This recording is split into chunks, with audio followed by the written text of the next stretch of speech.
보혈을 지나 하나님 품으로 보혈을 지나 아버지 품으로 보혈을 지나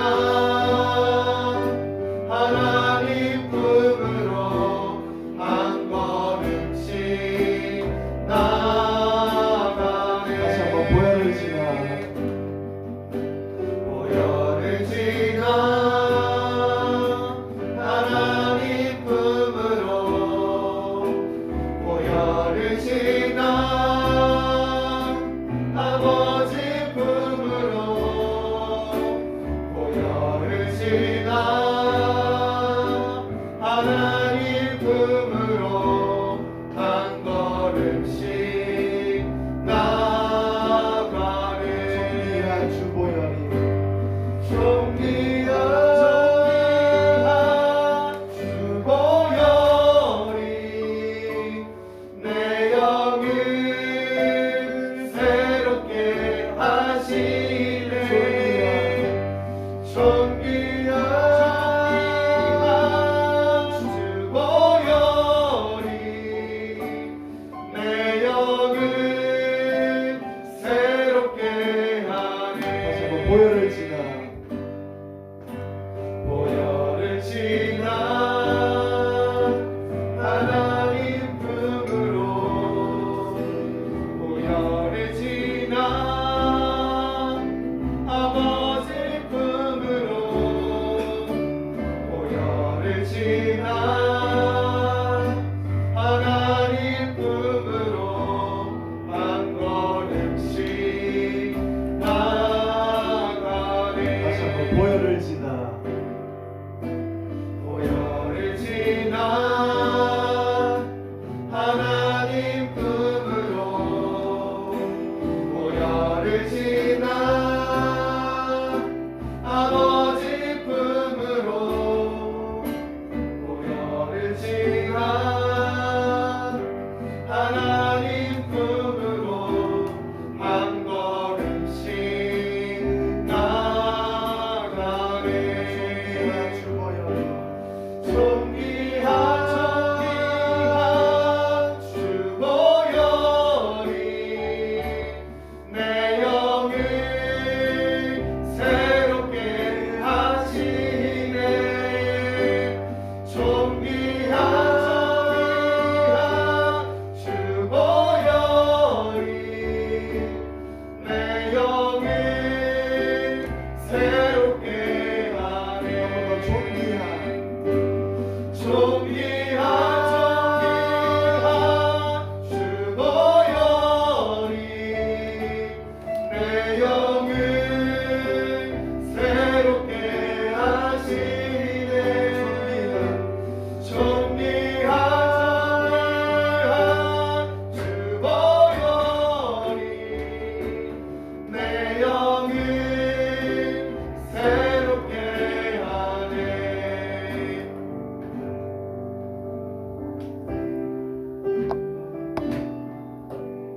같이 읽겠습니다.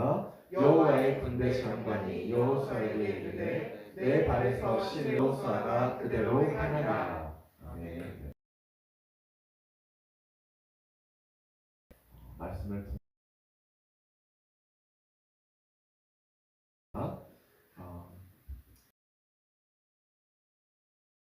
드리는 자에게는 이라는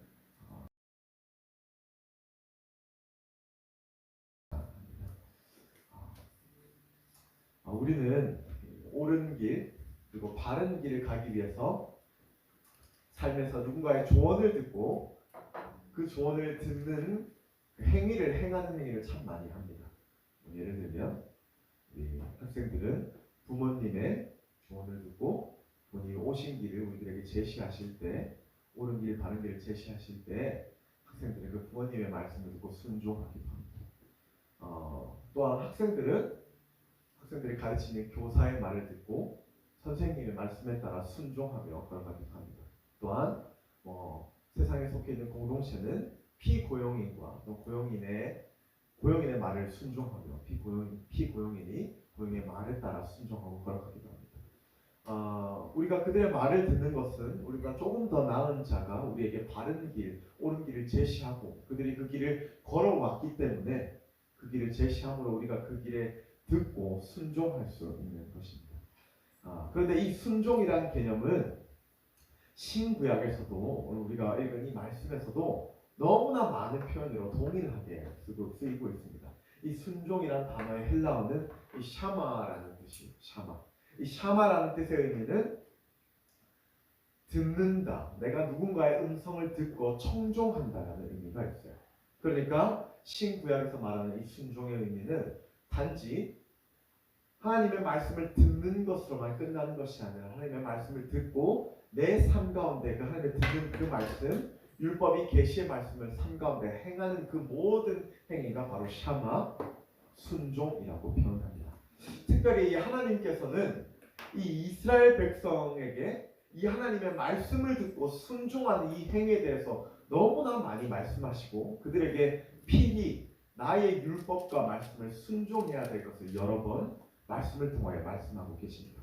그리고 이것이 하늘 아버지가 자녀들에게 아까 제가 얘기했듯 우리보다 높은 자가 우리의 발을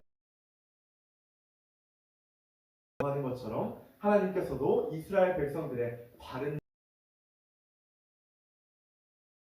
지 않는 길을 가기 위해 많은 것들을 제시하고 지켜 행하기를 하나님께서 필히 성경을 통하여 많이 말씀하고 계십니다. 그렇다면 오늘 말씀을 살펴보면서 하나님께서는 이스라엘 백성에게 순종의 말씀을 듣는 자에게 하나님의 어떠한 은혜들을 그들에게 허락해 주셨는가 우리 한번 살펴보도록 하겠습니다. 우리 2절과 3절의 말씀을 우리 다 같이 2절과 3절의 말씀을 우리 다 같이 한번 읽어보도록 하겠습니다. 시작. 그때 여호와께서 여호수아에게 이르시되 너는 부싯돌로 하시되 여호와가 부싯돌로 칼을 만들어 할례산에서 이스라엘 자손들에게 할례를 행하니라. 가장 먼저 하나님께서 여호수아에게 이스라엘 자손들에게 할례를 베풀 것을 할례를 행할 것을 주님께서 하나님께서 요구하신 이 순종의 개념은 그들이 생각하기에 너무나 터무니없는 순종이었어요.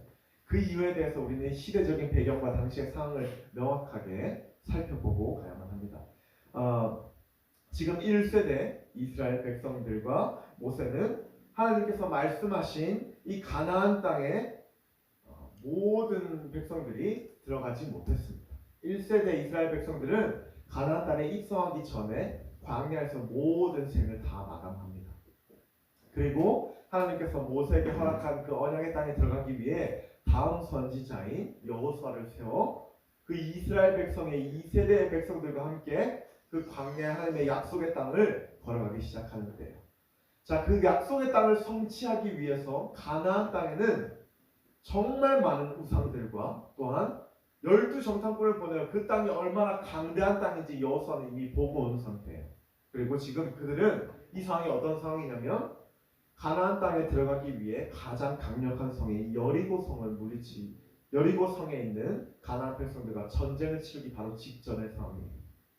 그런데 하나님께서 그들에게 지금 당장 너희들 할례의 순종을 나에게 베풀어라 말씀하고 계십니다. 전쟁을 준비하는 자에게 할례의 순종을 베풀어라 하나님께서 그들에게 말씀하고 계십니다. 그들이 듣기에 얼마나 황당한 순종이었겠어요. 그들이 듣기에 하나님 왜 굳이 이때 이런 순종을 요구하십니까? 주님께 충분히 반문할 수 있는 상황입니다.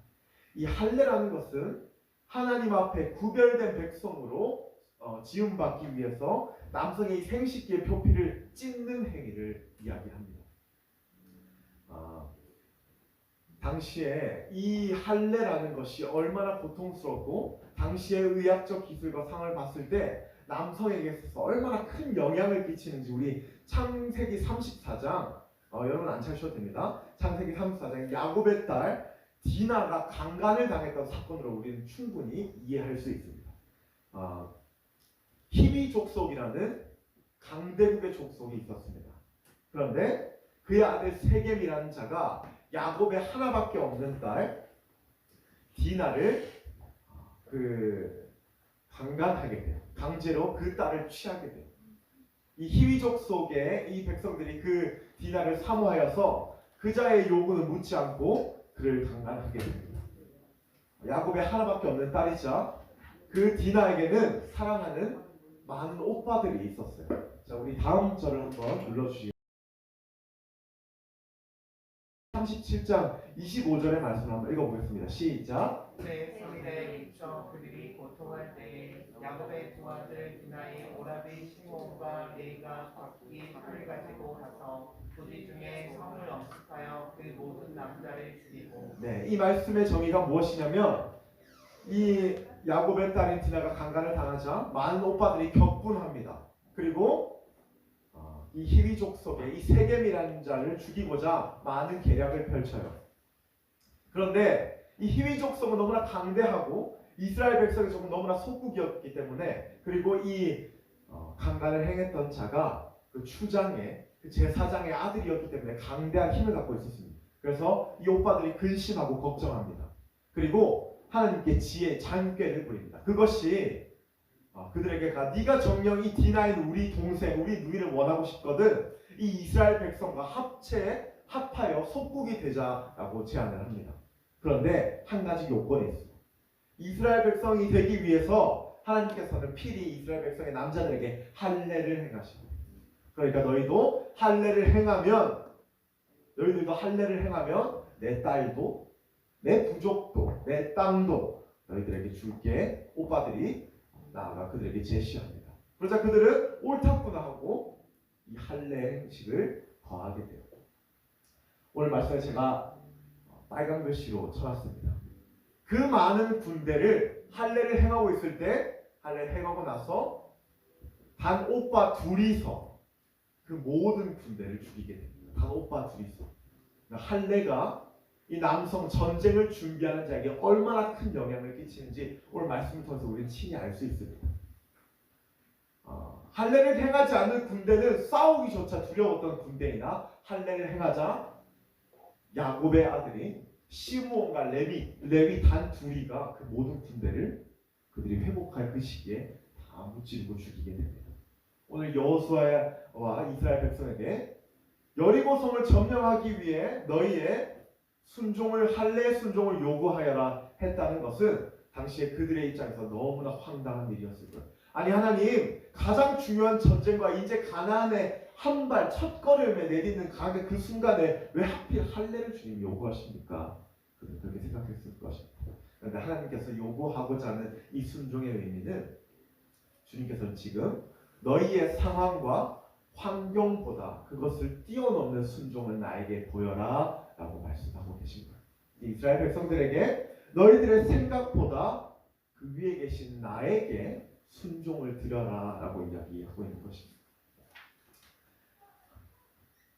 말씀에서 명확하게 말씀하고 있듯이 하나님께서 이스라엘 백성에게 그 순종을 원하고자 했던 그 의도는 상황과 환경을 뛰어넘는 순종을 보이는 것이었습니다. 우리에게도 이 상황과 환경을 뛰어넘는 순종을 주님께서 요구하실 때가 있습니다. 우리는 분명히 하나님께서 순종을 요구하셨으나 상황과 이 환경 때문에 하나님께서 요구하셨던 그 순종을 묵인했던 경험을 다들 한 번씩 해보셨을 것입니다. 예를 들어 오늘날 우리가 예배 가운데 순종함으로 나와야 되는 것은 주님이 우리에게 원하시는 순종입니다. 그러나 나의 신과 편함을 위해 예배를 기만하는 행동, 그것은 절대 상황과 환경을 뛰어넘는 순종이라 이야기할 수 없습니다. 자, 때로는 하나님께서 저 약자 아니면 저 하나님의 사역자 또는 저 불쌍한 자를 물질로 섬겨라 했으나 내가 마땅히 묵인하는 그것이 하나님의 상황과 환경을 뛰어넘는 순종을 드리지 못하는 행위라고 우리는 이야기할 수 있습니다. 하나님 우리 삶에도 요구하실 때가 있습니다. 그런데 제가 나중에 결론에서 이야기하겠지만 이 여호수아와 이스라엘 백성은 하나님이 그리하라 하여 그렇게 순종하였더니 하나님의 바른 이끄심과 주님의 역사하심을 삶 가운데 목도하며 많은 전쟁을 승리케 하십니다. 아멘. 하나님은 상황과 환경을 뛰어넘는 순종을 드릴 때 그에 합당한 은혜를 우리들에게 허락해 주십니다. 그 교회에 한 1000명 가까이 되는 교회에 담임 목회하셨던 미국의 실제 목사님이셨어요. 그분이 반통역과 함께 또한 반영어만 해가면서 강의를 하셨는데 그분이 들어줬던 아주 재미있는 예화가 있습니다. 처음 개척교회를 시작할 때 그에게 있는 돈은 고작 $200였대요. 근데 그 $200가 자신이 살 수 있는 모든 생활비였다고 이야기를 하더라고요. 그래서 그 $200를 들고 가는데 자신의 개척교회 앞에 무릎을 꿇고 하나님께 진심으로 기도하는 그 한 청년이 있었다고 합니다. 그래서 그 목사님이 그 청년을 위해 기도했대요. 그런데 하나님께서 문득 그 청년에게 나에게 가진 이 생활비 $200를 마땅히 주라고 주님께서 말씀하셨다고 합니다. 자신도 힘들고 개척교회 상황이고 이것은 우리 가정이 써야 되는 생활비인데 하나님 그리하라 하시니 나의 상황과 환경을 뛰어넘어 주님의 말씀에 순종합니다.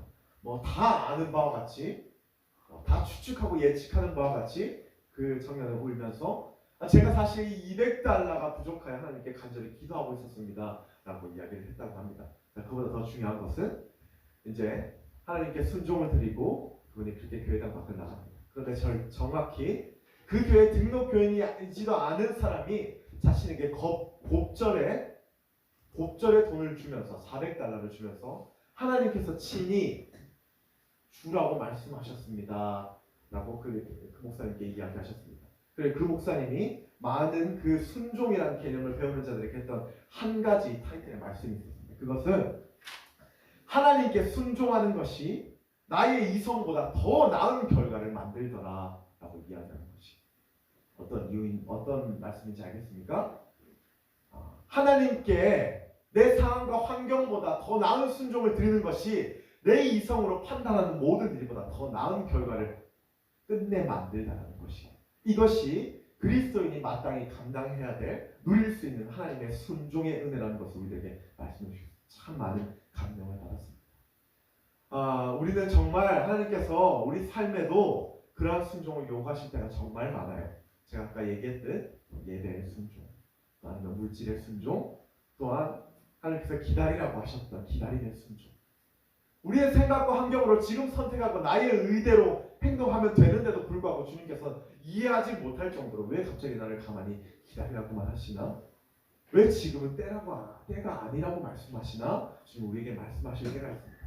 그런데 그때 내 의와 내 뜻대로 한다고 해서 하나님 우리를 치시거나 벌하시진 않습니다.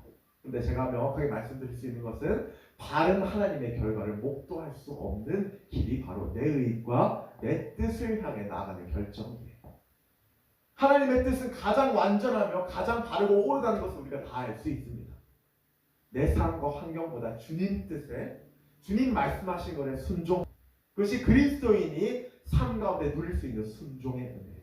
여러분 그 순종의 은혜를 누리는 여러분 되시길 바랍니다. 상황과 환경을 뛰어넘어 하나님께 순종을 드릴 때 주님 우리의 삶을 통하여 역사하고 계십니다. 이 여호수아 이 백성들이 할례를 행하라 했을 때 그들이 여리고 성과 전쟁을 치는 이 상황 가운데 할례를 행한다는 것, 아까 얘기했죠. 야곱의 두 아들만으로도 할례를 행했던 그 많은 족속들을 무찔렀습니다. 지금 이스라엘 백성에게 할례를 행한다는 건 너희들 전쟁에서 져라는 의미와 똑같아요. 그런데 그들은 아무런 예수님께 대꾸하지 않았습니다. 그리고 이 할례산에서 여호수아는 그들의 모든 할례를 거행하며 하나님의 거룩한 백성의 증표를 드러냈다라고 성경은 말하고 있어요. 그러자 하나님께서 모든 결과론적으로 그들의 삶을 바르게 인도하십니다. 내 상황과 환경을 뛰어넘어 주님의 순종을 드릴 때 주님께서 말씀하시는 바를 곧이곧대로 순종하며 주님의 말씀을 들을 때 하나님께서 우리 삶 가운데 이와 같은 은혜를 더하여 주실 것입니다.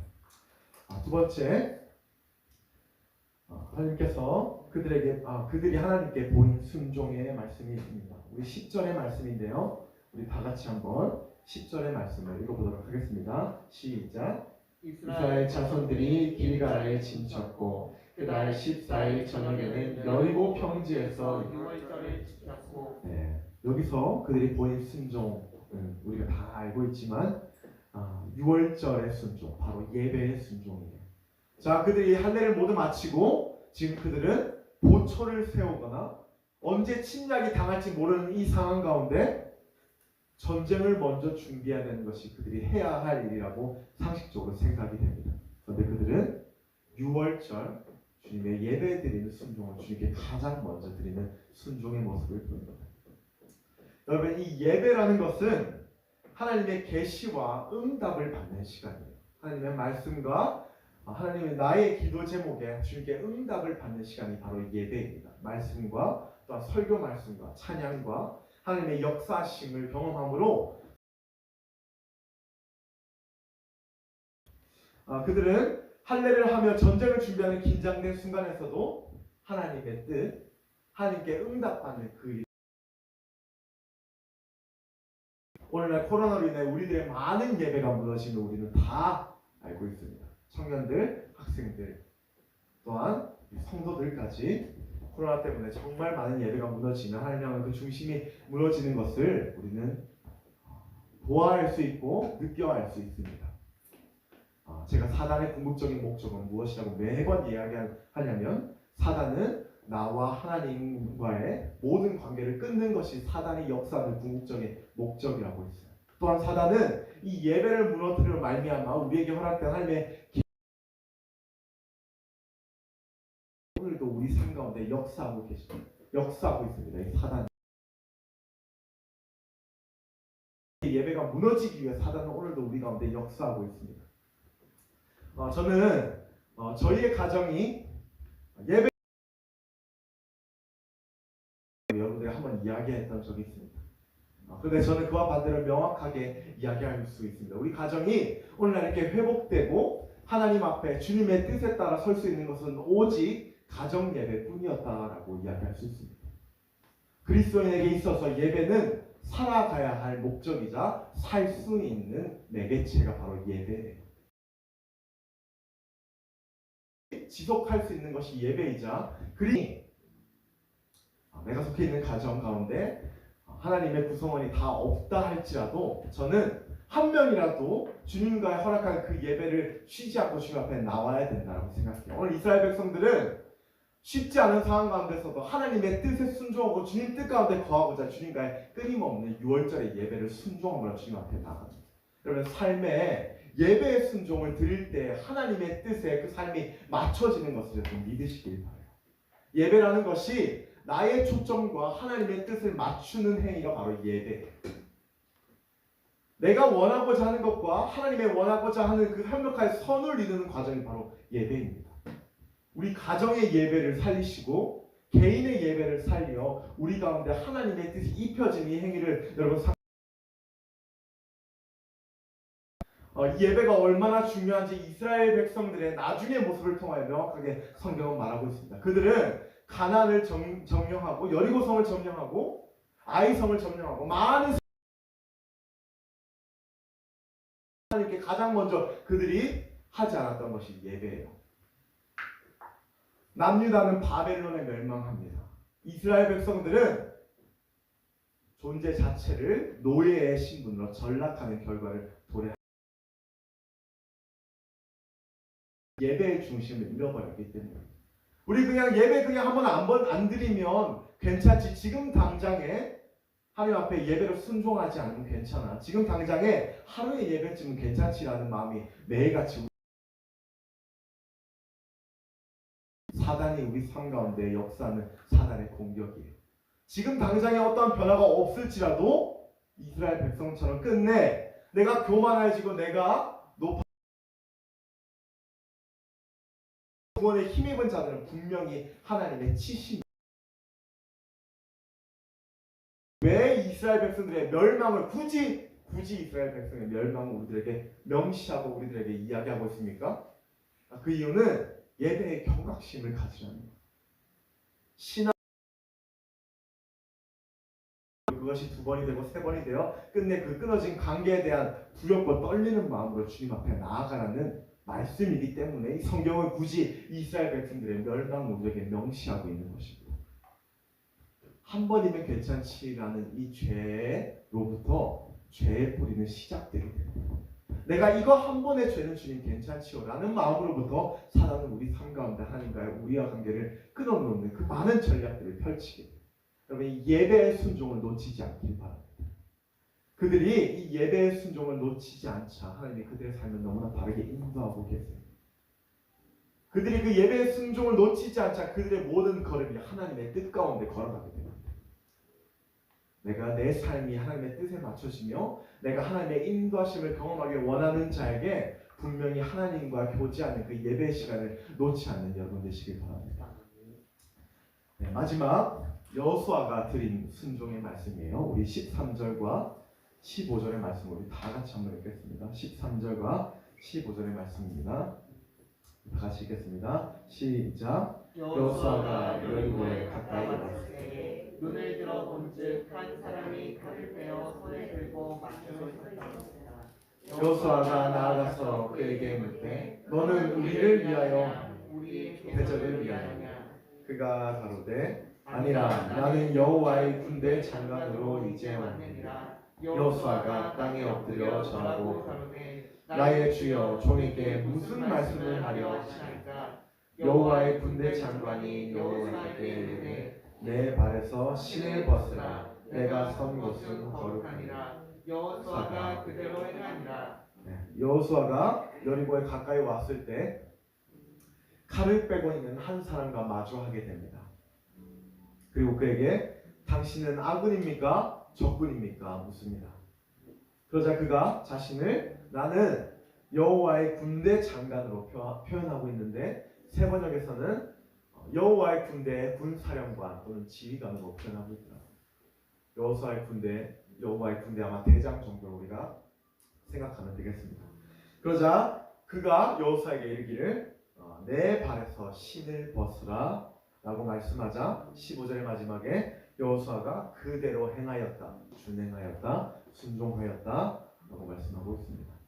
성경에서 여호수아에게 뿐만 아니라 이 발에서 신을 벗는 행위에 대해서 여러 번 나옵니다. 우리가 가장 잘 알고 있는 모세가 처음 하나님의 부르심을 받았을 때 하나님께서 내가 선 곳은 거룩한 땅이니 내 발에 신을 벗으라 말씀합니다. 두 번째 이 맨발을 보인 의미는 다윗이 자신의 아들 압살롬으로부터 반역을 당할 때 다윗이 예루살렘으로 나갈 때 맨발로 나아갔다고 이야기합니다. 그리고 우리가 너무나 잘 아는 예수 그리스도가 골고다 언덕을 올라갈 때 맨발로서 그 골고다 언덕을 올라갔다고 성경은 말하고 있습니다. 이 성경이 표현하는 맨발로 보이는 이 표현의 의미, 신을 벗는 그 의미는 바로 나의 주권을 포기하는 뜻입니다. 그러니까 하나님께서 모세에게 네가 서 있는 것은 거룩한 땅이니 내 발에 있는 신을 벗으라 이야기하고 있는 것은 이제 너의 의를 내려놓고 나의 뜻에 따라 이스라엘 백성들을 출애굽시켜라 라고 말씀하신 하나님의 부르심이에요. 다윗이 자신의 아들 압살롬으로부터 반역을 당하여 그가 예루살렘으로 나가는 것은 자신의 이제 왕권을 내려놓고 자기는 아무것도 아니다 라고 표현하고 예루살렘을 벗어나는 행위를 이야기합니다. 예수님께서 골고다 언덕을 맨발로 올라가신 이유는 왕으로 오시고 선지자로 오시고 육신의 몸을 이루고 오셨지만 이제 나의 모든 주권과 신분을 포기하며 나는 십자가 사역을 감당합니다 라는 의미로 예수님께서 십자가를 메고 맨발로 골고다 언덕을 올라가셨다라고 표현하는 것입니다. 그러니까 지금 여호와의 군대 군사령관이 여호수아에게 내 발에 신을 벗으라 라고 이야기하고 있는 것은 여호수아가 지금 네가 가지고 있는 그 주권을 내려놓는 순종을 요구하고 계십니다. 너의 의를 내려놓고 나의 뜻을 따르라 라고 말씀하시고 있는 순종을 요구하고 계시고 그 이유가 무엇이에요? 지금 여호수아와 이스라엘 백성들이 점령할 성이 너무나 많아요. 아직 하나의 성도 점령하지 않았습니다. 그런데 이스라엘과 여호수아의 상황만 봐도 그들은 첫 전쟁에서 지고도 마땅할 상황이에요. 그런데 하나님께서 그들을 친히하시고 그들에게 가장 먼저 순종을 요구하세요. 여호수아에게. 그리고 여호수아가 자신을 내려놓는 그 행위를 하나님께 그대로 행하였다 말씀하자마자 하나님의 군대 대장이 그 군대가 여호수아를 통하여 이제 일하기 시작합니다. 이것이 무엇을 의미하냐면 그리스도인에 있어서 가장 중요한 복음의 메시지인데 내가 죽고 바로 예수로 살아가는 삶을 여호수아에게 요구하고 있었던 거예요. 너의 의를 내려놓고 네가 하고자 하는 네 생각과 마음을 다 내려놓아야만 내가 너를 통하여 이 많은 전쟁을 내가 직접 이 주권을 내려놓고 너의 의를 내려놓고 내가 너를 통하여 역사할 수 있도록 너의 모든 것을 다 내려놓아라. 정말 중요한 복음의 원리. 너무나 존경합니다. 그래서 유성 목사님 책을 참 많이 읽었는데 그때 얘기했던 첫 번째 그리스도인 중으로 대하고 그리고 두 번째 우리가 저 책에도 나와 있는데 그리스도인은 내가 죽고 2000년 전에 그 삶을 마땅히 살아갈 수 있어야만 그것이 참 그리스도인이라고 이야기합니다. 하셨습니다. 가장 같은 많은 연수를 같이 살지 않은 그 이유는 오늘도 내 감정, 내 의, 내 뜻대로 서로에게 관계하기 때문에 다툼이 일어난다는 거예요. 그러나 그 다툼이 시작되기 전에 나는 죽고 내 안에 계신 주님께서 관계하길 기도하고 나아갈 때 그 관계가 호전되며 주님이 원하시는 관계로 회복된다는 거예요. 그 이유가 나를 통하여 주님이 말씀하신 거죠. 하나님께서는 여호수아는 그 순종을 마땅히 드리고 자신의 신을 벗고 다 내려놓는 행위를 보입니다. 자, 그들의 모든 상황이 바르지 않고 그들의 모든 전쟁을 해도 힘들지 않은 상황 가운데 여리고성이 어떻게 보면 그들은 단 한 명의 사상자도 일어나지 않고 여리고성을 무너뜨려요. 단 한 번의 전쟁도 하지 않고 순종을 드렸더니 주님 영원히께서 어제 그 여리고성에 대해서 간증을 하시더라고요. 고고학적인 직접 목격하고 보고 오셨다고 하시더라고요. 그 여리고성이 무너졌던 터가 있는데 보통 외세의 침략으로 인해 성이 무너지면 외부로부터 돌멩이, 벽돌이 무너지는 모습이 있는데 여리고성은 특별히 안에서부터 모든 성벽이 다 무너졌다는 거예요. 바보가 아닌 이상 가나안 사람들이 자신의 백성의 모든 성벽을 무너뜨릴 리는 없고 모든 역사적인 증언으로 이스라엘 백성들이 먼저 그 강을 넘어 여리고성 안에 들어갔다는 증거가 없습니다. 여리고성이 안에서 밖으로 무너졌다는 것은 하나님의 손이 여리고성을 무너뜨렸다는 거죠. 하나님께 그 순종을 드렸더니 자신을 내려놓았던 그 순종을 드렸더니 하나님께서 나를 통하여 여호수아를 통하여 역사하고 계심을 우리는 말씀을 통하여 우리들에게 깨달을 수 있습니다. 우리의 삶 가운데도 동일하게 적용할 수 있어요. 신앙의 모든 전반적인 방면에 내가 죽고 예수로 사는 삶이야말로 그리스도인이 누릴 수 있는 가장 큰 은혜예요. 예수 그리스도의 십자가로 말미암아 그 은혜는 이미 우리에게 주어진 은혜입니다. 자, 관계할 때 아까 제가 얘기했죠. 예수님 저는 죽었습니다. 내 의와 내 뜻과 내 생각과 내가 정죄하는 이 모든 말은 다 죽었습니다. 자, 내 욕구요. 내 모든 내 욕구는 오늘 그 십자가 가운데 죽었습니다. 하지만 오늘 너무나 쉼을 취하고 싶어서 이 예배 가운데 순종하기 원치 그런 하나님 내 안에 계신 주님께서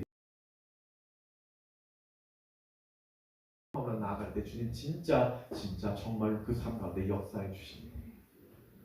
나의 주권과 나의 의를 내려놓고 예수 그리스도의 십자가로 말미암아 살아가는 그 삶 가운데 하나님의 구별된 은혜가 있다는 것을 믿으시기 바랍니다.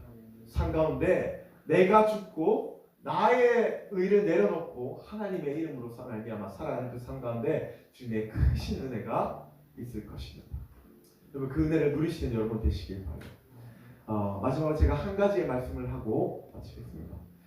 제가 하나님의 부르심을 받고 순종하며 신학교회를 들어갔습니다. 그런데 신학교에 처음 들어가자마자 했던 것들이 각자 어떻게 부르심을 받았고 하나님의 부르심을 받기 전에 어떠한 삶을 살아갔는지 각자의 메시지를 참 나누는 시간을 가졌습니다. 그런데 뭐 누구는 어떠한 직업을 갖고 어떠한 부르심을 받았다. 뭐 저도 뭐 이런 직업이 있었는데 부르심을 받았다. 뭐 이렇게 얘기를 했습니다. 그런데 너무나 신기한 것은 정말 많은 사람들의 입을 통하여 나는 하나님의 부르심을 받았는데 하나님의 순종을 요구하는 그 요구를 나에게 주셨는데 내가 그 하나님의 음성을 묵인한 채 세상 가운데 내 뜻과 내 의대로 살아가다가 하나님께 혼나고 매맞아 이제 다시 순종의 걸음을 왔다는 사람이 너무나 많았어요. 너무나 많았어요. 하나님의 부르심을 받은 자조차 하나님의 순종을 고지고대로 순종하지 못하고 자신의 의와 뜻대로 살다가 주님의 회초리를 맞고 다시 엎드려 신학교에 순종한 사람들이 너무나 많더라고요. 제가 그거 보면서 깨달았습니다. 내 뜻과 내 생각이 아닐지라도 하나님 순종을 하시면 순종하여 나아가는 그 걸음이 가장 빠른 길이에요. 주님께서 요구하시는 나를 내려놓는 삶이 너무나 힘들지만 주님께서 요구하여 그 순종하여 나아가는 그 모든 관계와 순종의 걸음이 가장 바른 길이에요.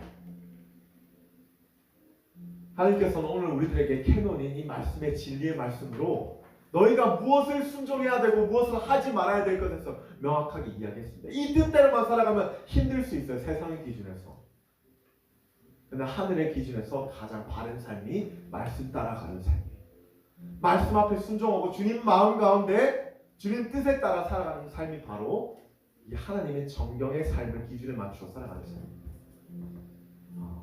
오늘 여호수아의 이 왕 이스라엘 백성들이 하나님께 순종을 드렸던 이 세 가지 순종을 통하여 주님 그들의 삶을 너무나 귀히 축복하시고 그들의 모든 땅에 많은 분배를 통하여 그들에게 많은 누릴 수 있는 축복을 허락해 주십니다. 우리 마지막 말씀 하나 있는데요.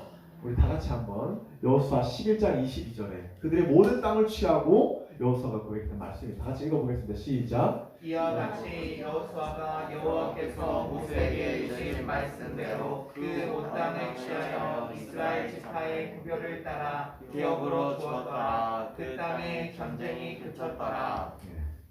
이게 하나님의 진리의 말씀 따라 순종한 자의 결과예요.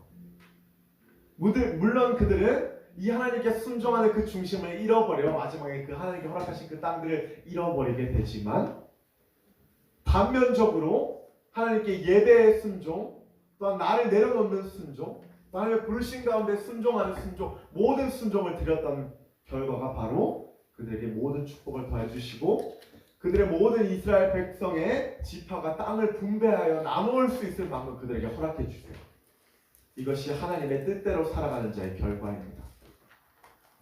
다시 한번 이야기하지만 세상의 기준으로 봤을 때 성경 복음주의적 삶을 살아간다는 것 더딘 걸음일 수 있고 돌아가는 걸음일 수 있고 때로는 우리 생각에 틀린 걸음이라 생각할 수 있습니다. 그런데 여러분들 부모님들이 여러분들에게 예배에 대해 간절히 취하고 끝까지 예배의 자리를 지켜라, 끝까지 말씀 가운데 서라, 끝까지 하나님의 뜻에 따라 살아가는 것은 이런 하나님의 축복이 그 삶의 마지막 가운데 있기 때문입니다. 또한 그러한 순종의 삶을 살아가는 자만이 천국 소명의 은혜를 누릴 수 있기 때문입니다. 여러분 삶 가운데 주님이 요구하시는 많은 순종을 우리의 삶으로 드러내는 여러분 되시길 바랍니다. 그래요. 이 여호수아와 이스라엘 백성이 누렸던 이 많은 축복의 은혜가 우리 삶 가운데도 동일하게 역사되는 은혜를 목도하는 저와 여러분 되시기를 간절히 축원드립니다. 네, 기도하겠습니다. 하나님 아버지.